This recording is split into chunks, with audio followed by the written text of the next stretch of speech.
Pat. Thank you for those kind words, Pat. Before I get to the comments that I've prepared for you this evening, I want to say that I had an opportunity coming over here to meet another one of Pat's mentors. And General Berger, not only do I want to thank you for your service, but you make me proud of my country. Your perspective about leadership is unprecedented, and your leadership in developing the Leadership Institution for the Army and working with Pat just gives me a great deal of pride, so thank you.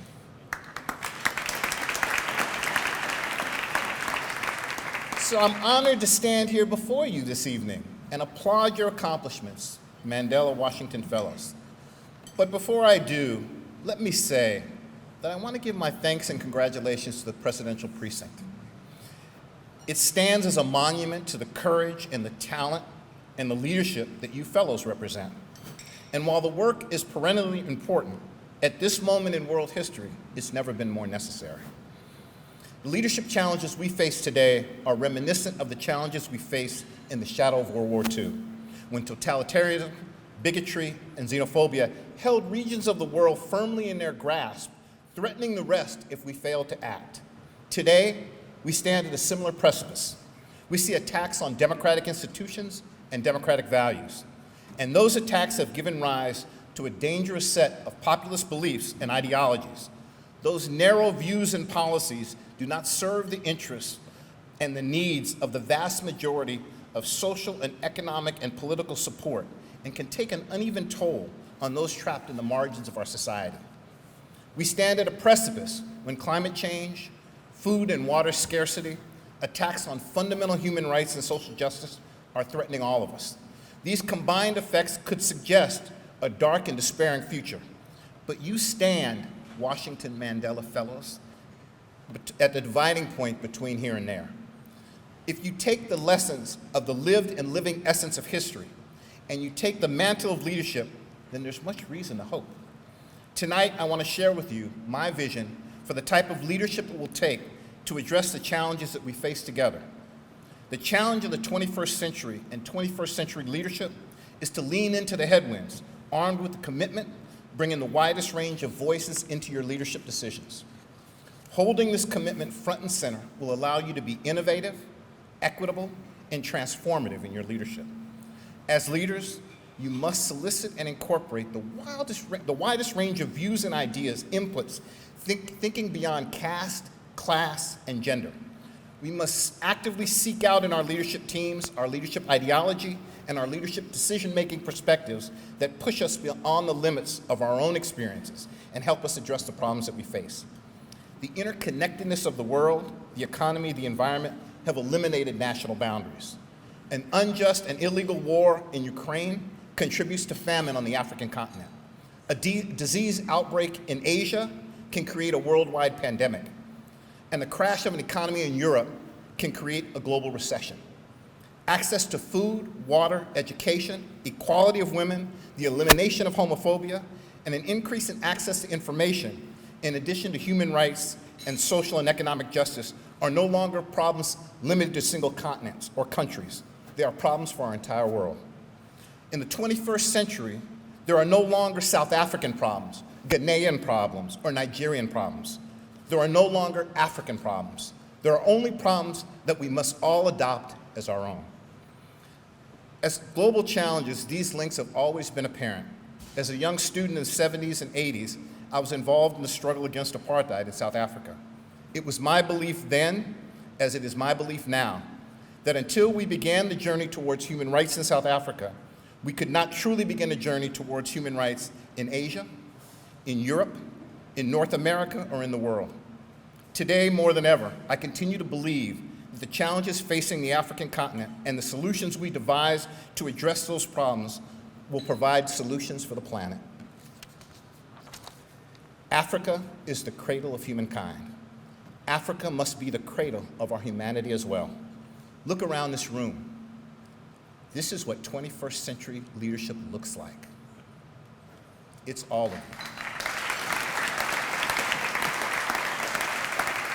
You Mandela Fellows are not only the future of leadership for the world, you are the current leadership for the world. We no longer have the luxury of waiting to deploy the skills and talents that you have been exhibiting, it is time you take the relationships you are building with your fellow leaders, as well as the connections to this important organization, and work individually and collectively to create paths that the world needs but has yet to experience. I want to speak to you tonight a bit about leadership and fully engaging your leadership potential. Whether you're stepping into a greater leadership role in business, in government, in non-governmental organizations, it will be your job to engage a consciously inclusive form of leadership. Leadership used to mean, and it still means in some organizations, that there's some all-knowing single individual at the top of a pyramid. But this command and control mode of leadership is both outmoded and obsolete. Today, in our fast-paced, complex, volatile world, no single leader can know everything, see everything, and anticipate everything. Leaders who are successful know that their success depends on their teams, the reach of those teams, the interaction and innovation of those teams, and so successful leaders operate as nodal players. They lead at the intersections of networks, ideas, and perspectives. The best leaders invite input and encourage leading from every position in the organization. Too often, we treat leadership as a single mission of a single person. As I mentioned, no single individual can see, understand, and anticipate all that might occur in our markets, in the workplace, and in the world that may have an impact on how we do business or how we can shape a culture that allows us to support the innovative work that we must do. So to lead well and to solve the challenges that we face in the 21st century and to lead with impact, leaders must find ways to extend their reach beyond their own breadth of knowledge. We need to be intentional about seeking a range of voices and experiences in our leadership teams. We need to be intentional about who we include in our lives, in our work, and in our decisions. Making conscious choices about adding voices that may have been missing. Our leadership task involves seeking out others whose experiences differ from our own. To listen, engage with them, and learn alongside them. And that means creating an environment that invites and encourages different viewpoints. What does that look like? Well, let me talk to you about intersectional leadership. This model of leadership has 5 essential components. First, the intersectional leader must nurture a broad team. As leaders, we often assemble teams that reflect our beliefs and our experiences. But to the contrary, an intersectional leader actively seeks perspectives that are different from their own and recognize that we win as a team. And this means ensuring that voices are heard and have input in your decisions, and they're not just a reflection of what makes you comfortable. Secondly, we as leaders often seek consensus within our leadership team. An intersectional leader is suspicious of easy agreement.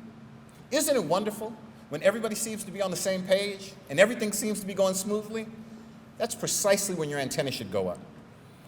You should not want an echo chamber as a leader. You want to encourage your team to take the opposing side, the opposing viewpoint, question the consensus, make sure you aren't missing something. Instant agreement is often a product of a lack of diverse perspectives or a desire to subordinate diverse points of view. Third, the intersectional leader must engage in true collaboration. As leaders, we often confuse and conflate collaboration with teaming and working together. For the intersectional leader, true collaboration is different. For lack of a better term, collaboration hurts. It means giving up something for the good of the organization. You may not receive credit or recognition as a leader who did that. You might mentor someone in your organization, in your group, and then you let them go to another part of the organization so that they can learn all aspects of the enterprise. That's an example of collaboration. Doing something where you're giving up recognition, resources, or revenue for the overall good of the organization. Fourth, the intersectional leader recognizes that learning comes from unlikely sources. Previously, we have always relied on the most senior people in our organizations for answers. Indeed, in my own community growing up, we held up our elders because we had a lot to learn from them and important lessons for us as youth. And today, experience can still inform us. But the 21st century provides a new model for leadership. Leadership can be exercised from every position in an organization. So sometimes it's the most junior person on the team or someone whose perspective comes from outside your team or group because their experience set is wholly different. And what it does is it may be able to help you see a new approach. Sometimes their views help you see signals faint signals on the horizon that you might have otherwise missed. But it means that you should listen, you should question your assumptions, so that you don't lead with defensiveness towards new facts and novel ideas. Diverse points of view will give you new and different facts. Don't be afraid to change your position based on new facts. And fifth, an intersectional leader must act with moral courage, even when making decisions behind closed doors. We don't do what's easy or expedient. We do what's right. We speak up and we act consistently with our values. George Floyd's death happened to be a spark that ignited a focus on equity. But examples of inequities, of mistreatment, of exclusion based on race, ethnicity, culture, nationality, color, gender, sexual orientation are not new, and they're present in every country in the world. And too often as leaders, we have a history of practicing silence. There are things we just don't talk about, so we say nothing. But what poses the problem is not the discussion. What poses the problem is the continued silence. Those folks who took to the streets in 2020 around the world made it clear, as employees, as consumers, as customers, as human beings, they expected all of us as leaders in business, in nonprofits, in government, to talk about the issues that they considered once to be undiscussable, to begin to look critically at how we can play a role for good. That, Mandela Fellows, is part of your task as leaders.